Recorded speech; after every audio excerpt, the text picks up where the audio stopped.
Selamat datang di channel Alur Donghua.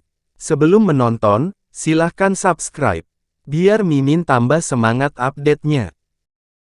Cili Jiao, Pendeta Tao Huyan, Jiao San, kalian bertiga memiliki banyak catatan kriminal.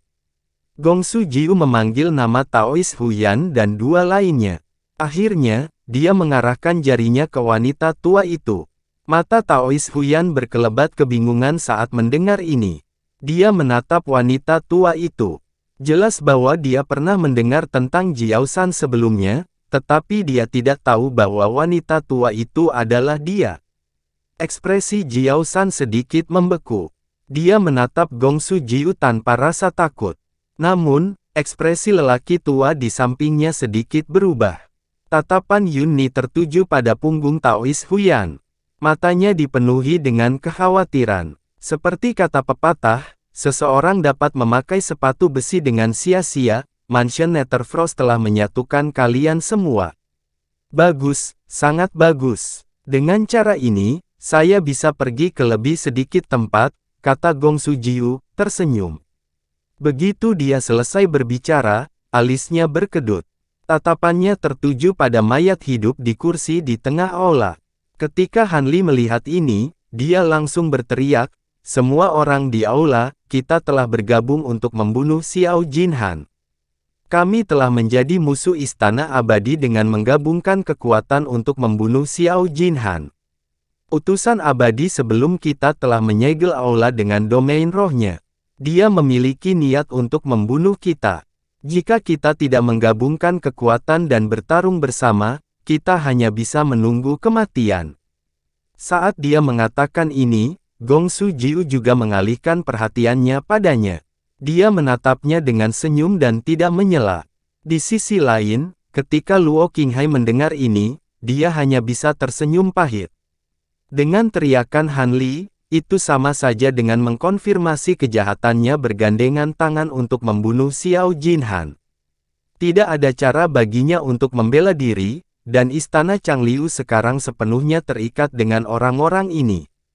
Namun, dia tidak terlalu marah dengan ini karena Han Li benar tentang satu hal, utusan abadi memang berniat membunuh semua orang di aula, jadi mereka hanya bisa bersatu untuk saat ini. Karena itu masalahnya, tidak ada alasan baginya untuk ragu. Jika dia cukup beruntung untuk selamat dari cobaan ini, dia bisa kembali ke istana Changliu dan bergabung dengan kuil Samsara. Lagi pula, ini bukan pertama kalinya kuil Samsara mencoba merekrutnya. Menger, ambil ini dulu.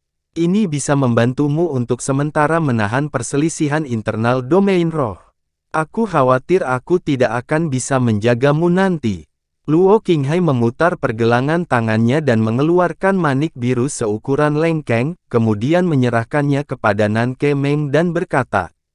Setelah itu, dia diam-diam mentransmisikan suaranya dan mengajarinya bagian dari mantra teknik rahasia. Tuan, harap tenang. Muridmu masih bisa bertahan. Kulit Nanke Meng sangat pucat saat dia mengangguk. Dia mengambil manik biru itu, melemparkannya ke mulutnya tanpa melihatnya, dan menelannya. Saat suara rendah terdengar dari mulutnya, lapisan cahaya biru lembut naik dari perut bagian bawahnya, lalu berubah menjadi lapisan tirai cahaya biru dengan radius 10 meter, menutupi seluruh tubuhnya.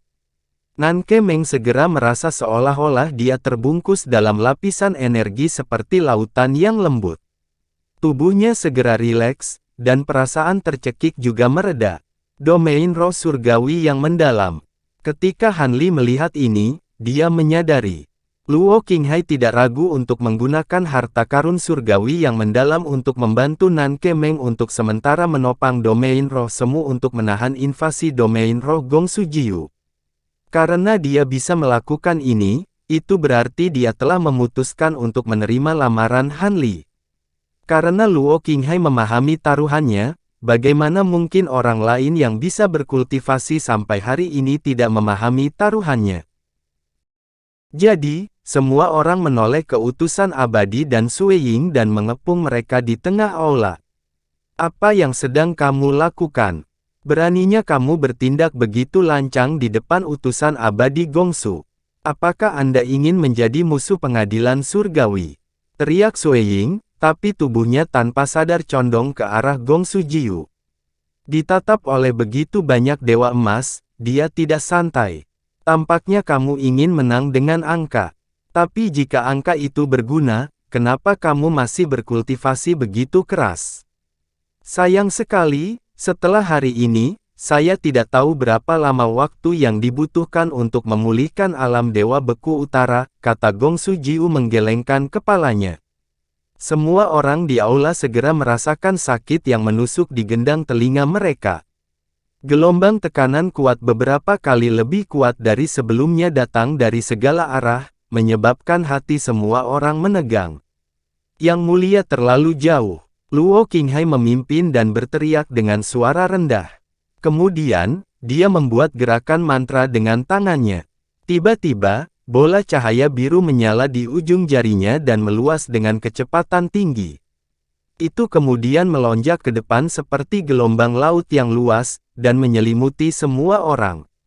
Setelah semua orang diselimuti oleh tirai cahaya biru, mereka segera merasakan tekanan pada tubuh mereka sedikit rileks. Hukum laut dapat dianggap memiliki beberapa pencapaian. Dosamu tidak berat. Awalnya aku ingin membiarkanmu hidup dan membawamu sebagai budak abadi selama 1.000.000 tahun sebagai hukuman kecil. Mengapa Anda bertindak? Setelah Gong Su Jiu merasakan efek dari kekuatan ini, dia bertepuk tangan dan mendesah kagum. Lalu, dia menggelengkan kepalanya.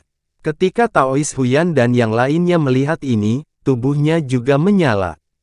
Lapisan demi lapisan tirai tipis dengan berbagai warna menyelimuti seluruh aula. Kekuatan berbagai hukum mulai menunjukkan kekuatannya, tetapi hanya menargetkan Gong Su Jiu dan Sue Ying. Namun, Han Li tidak menggunakan domain roh waktu. Dia telah menghabiskan banyak kekuatan hukum waktu di pertempuran sebelumnya. Meskipun masih ada sisa, dia tidak bisa menggunakannya dengan bebas. Saat menghadapi Dewa Persatuan Primordial, dia harus menghitung dengan hati-hati dan menawar setiap detail kecil. Dia harus menggunakan setiap kekuatan hukum waktu pada saat kritis. Gong Su Jiu diselimuti oleh api, laut, bayang-bayang bunga, dan banyak medan roh lainnya, tetapi ekspresinya tidak berubah. Dia melambaikan tangannya, dan dua cahaya emas mengembun di belakangnya. Dua boneka lapis baja emas dan tombak panjang di tangannya muncul dari cahaya. Begitu kedua boneka itu muncul, tubuhnya bersinar dengan cahaya keemasan, dan ada fluktuasi yang tak tertandingi dari hukum logam yang keluar. Aura mereka secara mengejutkan mendekati tahap akhir dari alam Dewa Emas. Pergi, teriak Gong Su Jiu. Kedua boneka segera menyerbu ke arah Luo Qinghai, Taois Huyan, dan yang lainnya. Tuan Istana Agung, serahkan boneka lapis baja emas itu kepada kami. Sarjana berwajah pucat dan lelaki tua berjanggut hitam itu berkata. Salah satu mengeluarkan penggaris kayu hitam, sementara yang lain memegang pedang panjang platina dan menyerbu ke arah boneka lapis baja emas. Di sisi lain, Ouyang Kuisan dan Guru Tao mengambil inisiatif untuk menghadapi boneka lapis baja emas lainnya, sementara Yun Ni mengambil inisiatif untuk menerkam Sue Ying. Taois Huyan meliriknya, dan sedikit kekhawatiran muncul di matanya. Lagi pula, Yun Ni terluka untuk menyelamatkannya. Namun, dia tidak bisa terlalu terganggu pada saat ini. Lagi pula, Gong Su Jiu adalah Dewa Tai. Termasuk Han Li, Jiao San, Qili Jiao, dan Luo Qinghai, mereka berlima tidak akan memiliki kesempatan untuk menang jika bertarung melawan Gong Su Jiu. Semuanya, karena sudah begini, jangan punya pikiran lain. Lakukan yang terbaik untuk memiliki kesempatan bertahan hidup. Pada saat ini, suara Han Li bergema lagi di benak semua orang. Kekuatan hukum waktu Taois Li sangat misterius. Ketika saatnya tiba, kita harus berusaha lebih keras, kata Luo Qinghai dengan sungguh-sungguh. Aku akan melakukan yang terbaik. Kuharap Taois Luo tidak akan menyembunyikan kekuatannya lagi.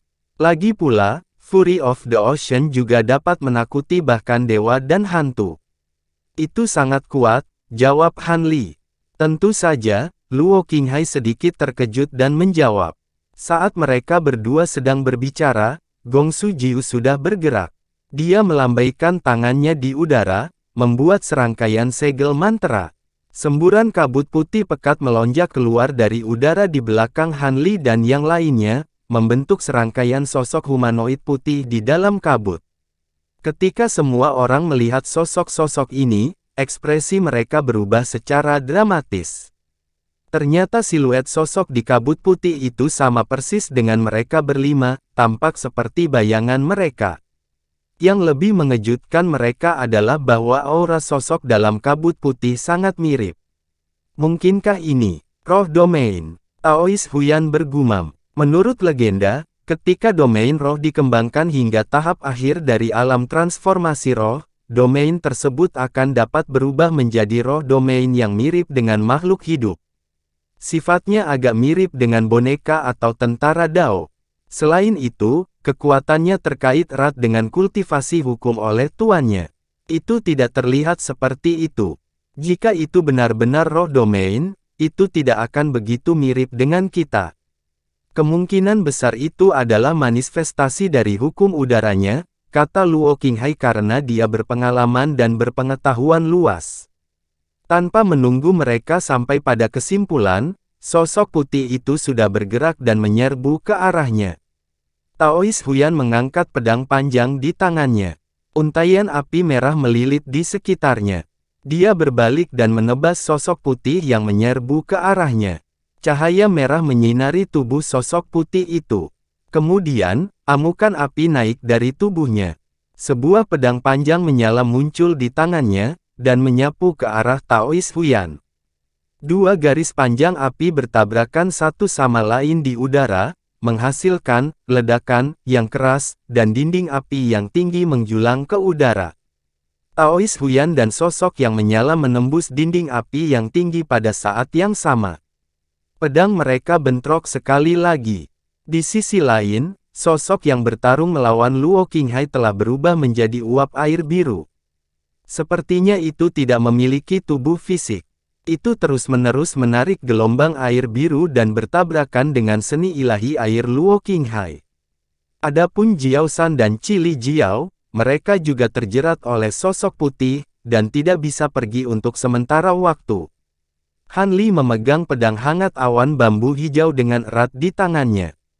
Dia menghadapi sosok putih yang siluetnya mirip dengannya. Temperamen sosok itu sepertinya mirip dengannya. Itu hati-hati dan tidak menyerang. Itu hanya memegang pedang panjang yang dibentuk oleh kabut putih di tangannya. Gongsu Jiu berdiri sedikit lebih jauh dengan tangan bersilang. Dia tidak berencana untuk menyerang secara pribadi. Dia tampak menonton dari pinggir lapangan. Ekspresi Han Li menjadi serius. Dia mengayunkan pedang panjang di tangannya dan menginjak tanah dengan ujung kakinya. Tubuhnya melesat ke depan dan menghilang di udara. Detik berikutnya, dia muncul di sisi kanan sosok putih itu. Ujung pedangnya menusuk ke atas. Han Li telah menggunakan kemampuan pembalikan roda sejati untuk mempercepat aliran waktu di tubuhnya, jadi serangan pedangnya sangat tiba-tiba. Ketika pedang hendak menusuk perut sosok itu, sosok putih itu menjadi buram lalu menghilang. Itu hanya menyisakan gumpalan kabut di udara. Mungkinkah orang ini juga bisa mempercepat waktu? Hati Han Li melonjak. Tubuhnya berkedip lagi lalu menghilang. Ketika dia mendarat di tanah lagi, dia segera mengayunkan pedangnya ke belakang. Seperti yang diharapkan, sosok dalam kabut putih muncul di belakangnya dan mengayunkan pedangnya ke arahnya. Han Li dipaksa mundur beberapa langkah oleh semburan kekuatan yang luar biasa, dan sosok kabut putih itu juga dipaksa mundur. Pedang panjang di tangannya juga tersapu oleh garis pedang biru Qi, langsung lenyap.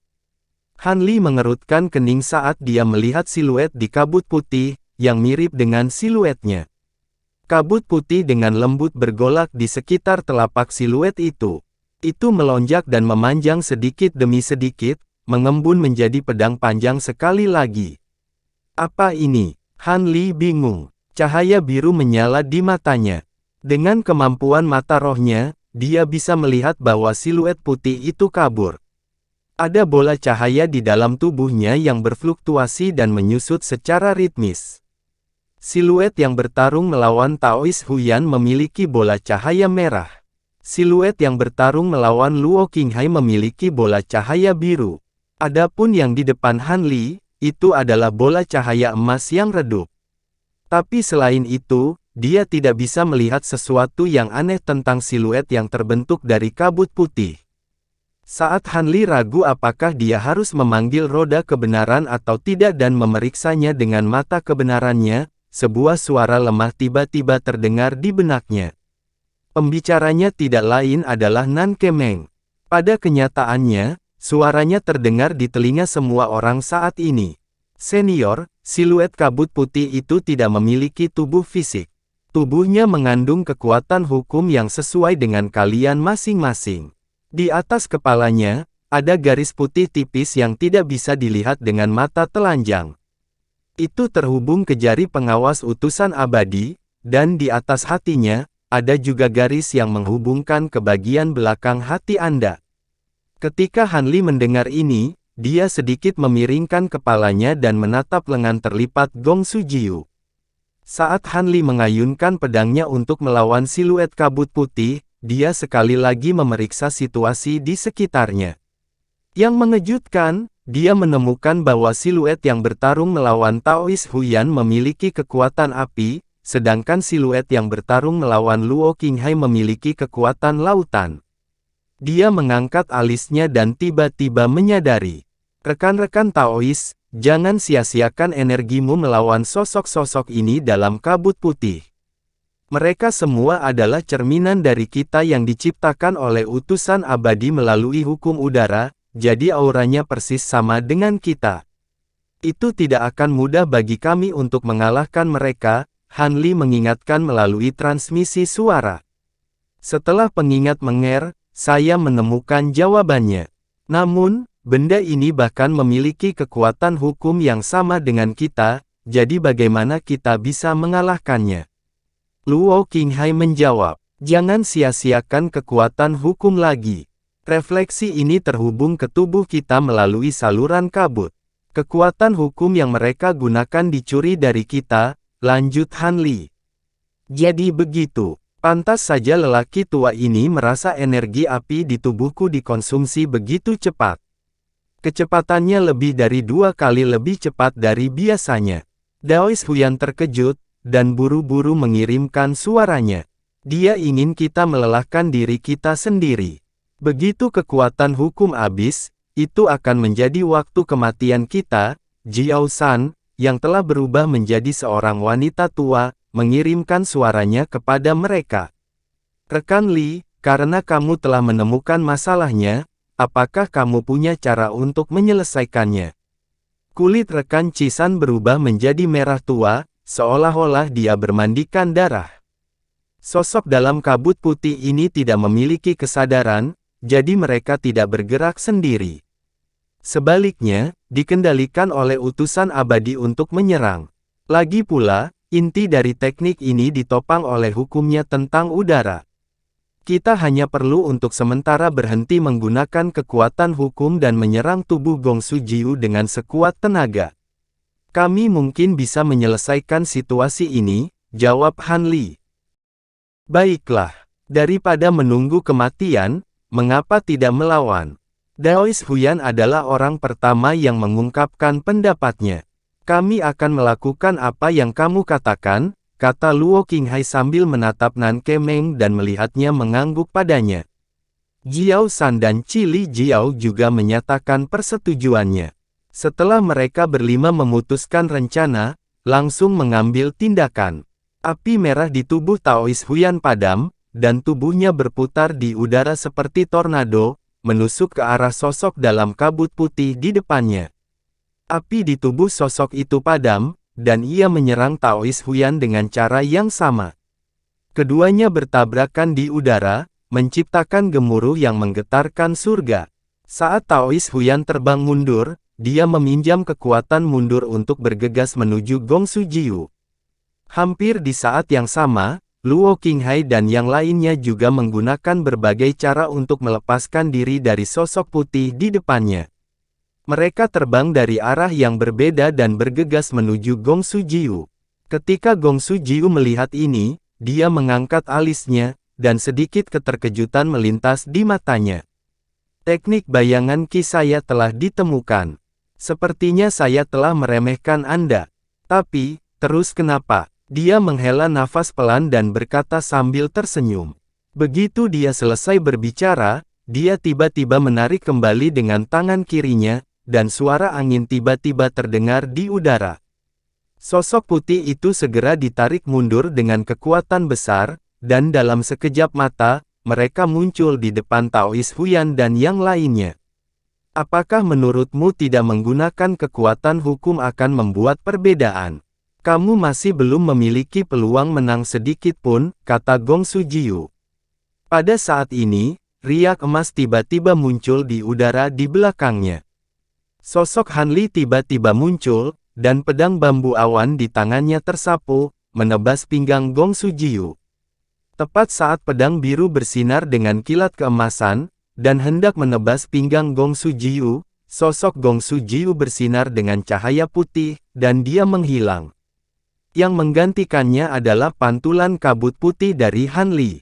Sosok kabut putih tersapu oleh pedang, dan langsung terbelah dua oleh pedang petir Qi. Kemudian, menghilang. Di udara tidak jauh, sosok Gong Su Jiu muncul. Saat dia melihat ini, pupil matanya sedikit menyusut, dan urat di wajahnya menonjol. Dia akhirnya marah. Dia mengerutkan kening, memandang Han Li, dan bertanya, kekuatan hukum waktu. Kamu bermarga Li. Han Li tidak menjawab, tapi dia merasa sedikit menyesal di dalam hatinya. Baru saja, dia tidak berhasil membunuhnya dalam satu serangan. Nada suara Gong Su Jiu menjadi semakin dingin ketika dia perlahan bertanya, saya mendengar bahwa orang yang membunuh putra penatua Tao, Tao Yu, bermarga Li. Dia juga mengembangkan kitab suci reinkarnasi kata sejati, sebuah metode kultivasi waktu. Mungkinkah Anda, itu benar, aku membunuh orang itu? Han Li menyeringai dan mengakui. Kamu masih bisa tersenyum sekarang. Saat aku membawamu kembali dan menyerahkanmu kepada penatua Tao, kamu tidak akan bisa tersenyum lagi. Metode terbaiknya adalah mengekstrak esensi jiwa dari Nas Chen Soul untuk menyempurnakan cahaya Nas Chen Soul. Ketika saatnya tiba, dia akan menyalakanmu di altar tablet peringatan Tao Yu, dan kamu akan terbakar setidaknya selama 100.000 tahun. Rasa itu, bagaimana saya menggambarkannya? Mungkin sebagai perbandingan, Anda akan berharap untuk disempurnakan menjadi pil jiwa emas. Ekspresi ramah Gong Su Jiu yang sebelumnya berubah, dan senyum di wajahnya menjadi lebih menyeramkan saat dia berkata dengan suara rendah. Aku telah mencicipi rasa pil jiwa emas. Aku hanya tidak tahu pil seperti apa yang bisa disempurnakan oleh Nas Chen Soul Yuxian. Bagaimana rasanya? Ekspresi Han Li tidak berubah, dan dia berkata sambil tersenyum. Selesai berbicara, dia maju selangkah, mengayunkan pedang panjangnya, dan berinisiatif menyerang Gong Su Jiu. Arogan, ekspresi Gong Su Jiu menjadi gelap. Jari-jari tangan kirinya bergerak, dan dia terus mengendalikan sosok kabut putih untuk berselisih dengan Taois Huyan dan yang lainnya. Tangan kanannya menggenggam kekosongan, dan pedang panjang ramping yang berkilau seperti batu giok muncul. Saat pedang panjang itu bergerak, aliran udara kabur tampak melonjak melalui kehampaan, berubah menjadi pedang tipis yang sebanding dengan energi pedang, dan menebas ke arah Han Li. Mata Han Li bersinar dengan cahaya biru tua.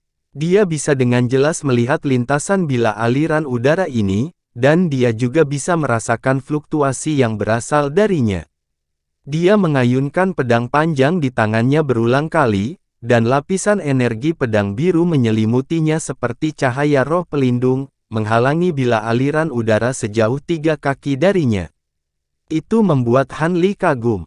Kekuatan hukum dibagi menjadi kuat dan lemah, dan ada juga orang yang menggunakannya. Namun, orang di depannya bisa menggunakan hukum udara ke tingkat seperti itu. Itu benar-benar bukan sesuatu yang bisa dibandingkan dengan para kultivator tingkat dewa emas seperti mereka. Karena penindasan domain roh Gongsu Jiu, Han Li menghabiskan banyak upaya untuk menembus lapisan bila aliran udara dan memperpendek jarak antara dia dan Gongsu Jiu. Dia membuat tanda pedang dengan satu tangan, dan pedang panjang di tangannya menari di udara. Lapisan energi pedang biru terkondensasi menjadi bayangan pedang yang mekar seperti bunga teratai, dan kemudian melesat ke arah Gongsu Jiu seperti badai. Gongsu Jiu sedikit mengernyit, dan dia memegang pedangnya secara horizontal di depannya. Pergelangan tangannya berputar, dan ujung pedang menyapu di depannya seperti kipas. Dinding udara putih besar tiba-tiba muncul di kehampaan. Dentang, dentang, dentang. Di dalam aula, suara dentang tak henti-hentinya. Bayangan pedang biru menembus dinding putih udara satu demi satu, tetapi mereka tidak bisa menembus 3 inci ke dalam dinding. Mereka semua diblokir di belakang. Sepertinya aku melebih-lebihkanmu. Melihat ini, Gongsu Jiu sedikit kecewa. Mulut Han Li membentuk senyuman. Dia mengangkat tangannya dan dengan ringan menjentikkan tubuh pedang hangat awan bambu. Semua bayangan pedang biru bersinar terang pada saat bersamaan lalu meledak. Gelombang ki yang sangat keras, campuran warna hijau dan putih, tiba-tiba menyebar dalam busur besar, menyapu ke segala arah. Dimanapun gelombang udara lewat, kehampaan bergetar tanpa henti, dan seluruh aula bergetar hebat. Aula emas berkubah ini awalnya menggunakan kuali pil sebagai intinya. Pada akhirnya, kuali itu dimakan oleh Jin Tong, dan formasi yang terukir di aula hampir hancur. Pada saat ini, di bawah pengaruh kekuatan besar, ada beberapa retakan samar di dinding. Gongsu Jiu adalah yang paling dekat dengan ledakan itu. Tubuhnya didorong ke belakang oleh gelombang udara, dan dia tidak bisa menahan. Sebelum dia bisa menstabilkan dirinya, sesosok Crimson tiba-tiba melintas di belakangnya. Pikiran Gongsu Jiu terfokus, dan tubuhnya berputar pada sudut yang aneh. Melihat ke atas, dia melihat bahwa itu adalah Taois Huyan yang memegang pedang panjang yang menyala-nyala, menebas ke arah kepalanya. Dia segera mengangkat pedang panjang ramping di tangan kanannya, dan memblokir pedang Taois Huyan yang menebas. Suara tajam terdengar, api merah cemerlang dan gelombang udara tak terlihat bertabrakan dengan keras. Energi pedang melonjak, dan api menyembur ke segala arah.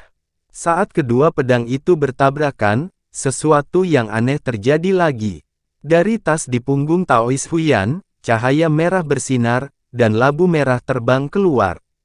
Mulut labu miring ke bawah, menghadap Gongsu Jiu, dan berhenti di atas kepalanya. Karakter segel kuno di permukaan labu berkedip-kedip. Labu itu memancarkan gelombang udara panas. Ini, hati Han Li tergerak, dan dia bergumam.